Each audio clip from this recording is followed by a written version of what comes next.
With the situation in Iraq getting worse, President Obama now sending more than 200 U.S. troops to that country.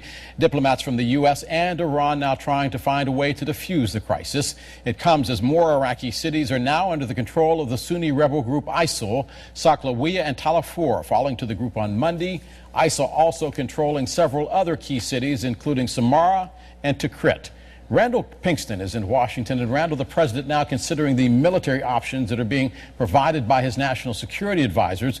Is there any indication that we could see a concrete U.S. plan anytime in the future? Well, Del, for several days now, President Obama and members of his administration have been outlining their primary goal, which is to break the momentum of the ISIL insurgency now sweeping through northern Iraq, even almost to the outskirts of Baghdad. That's the first goal, to break that momentum.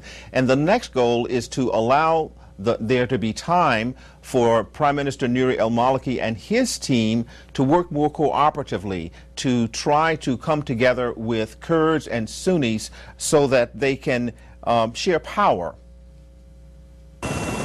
U.S. warships are already in the Gulf as President Obama considers his options. As rebel forces continue their advance on territory around Baghdad, the American embassy will be secured first.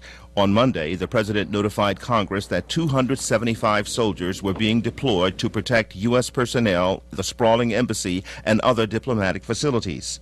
Another 100 troops will be in a nearby country on standby if needed. The move comes after Sunni fighters from the Islamic State in Iraq and the Levant captured yet another city. That loss compounded by a video claiming to show captured Iraqi soldiers forced to swear allegiance to ISIL, which then executed one of the soldiers. That image and others like this one, showing Iraqi soldiers being marched to their deaths over the weekend, was yet another sharp reminder of why Iraq's leader Nouri al-Maliki is asking for U.S. military help. When you have people murdering, assassinating in these mass massacres, you have to stop that. And you do what you need to do if you need to try to stop it from the air or otherwise. But before President Obama signs off on airstrikes, he wants assurances from Prime Minister Maliki's Shiite-led government to be more inclusive to all, including Sunnis. Former Secretary of State Hillary Rodham Clinton says that will be difficult since Maliki is part of the problem. I talked to a lot of those Sunni leaders, and they weren't crazy about living under a Shiite-dominated regime, but they were willing to work with Maliki if he would meet them halfway. He never did. Monday night at the White House, the president met with his national security team to go over military options, which include sending special forces to train Iraqi soldiers against the powerful enemy. The crisis in Iraq may have sparked an unexpected alignment between old foes. The U.S. and Iran have held preliminary talks in Europe on how to stabilize the Iraqi government and stop any more ISIL gains. We're open to discussions if there's something constructive that can be contributed by Iran.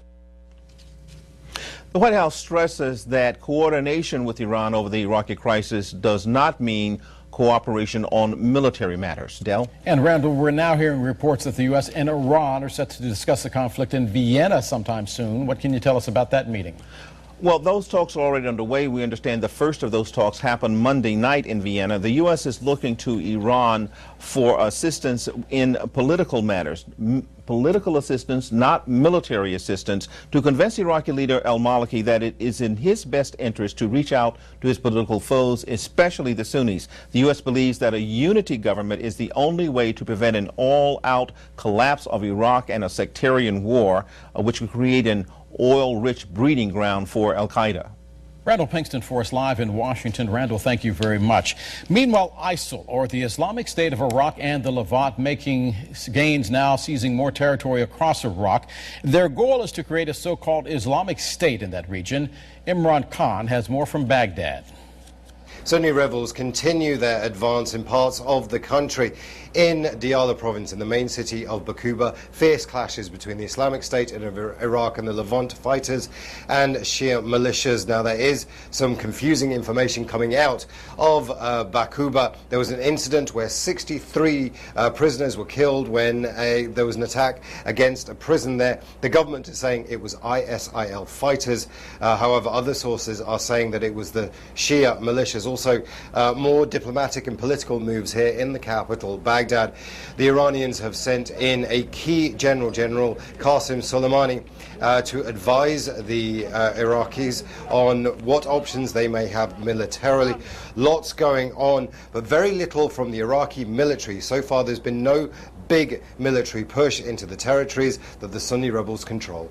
Imran Khan for us in Baghdad. There's also the thorny issue of cost. The last time the U.S. got involved in Iraq, it was costly both in terms of human life and the U.S. economy.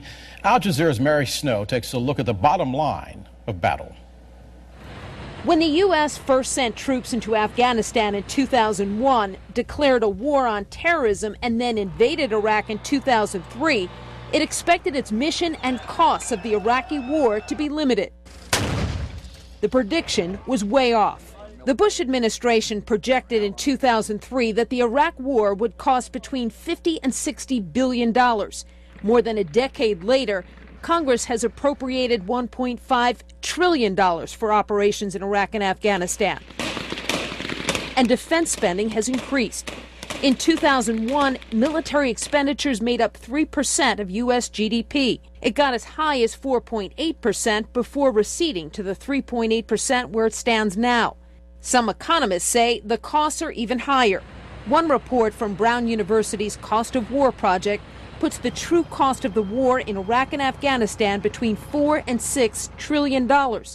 Along with military operations, that includes medical and disability costs for veterans, social costs for their families, indirect costs to the Defense Department, and interest paid on the money borrowed to fight these wars. In the end, critics are asking, what did all that money buy? Well, it seems to have bought us trouble in the United States, and it certainly bought the people of Iraq a very different kind of country.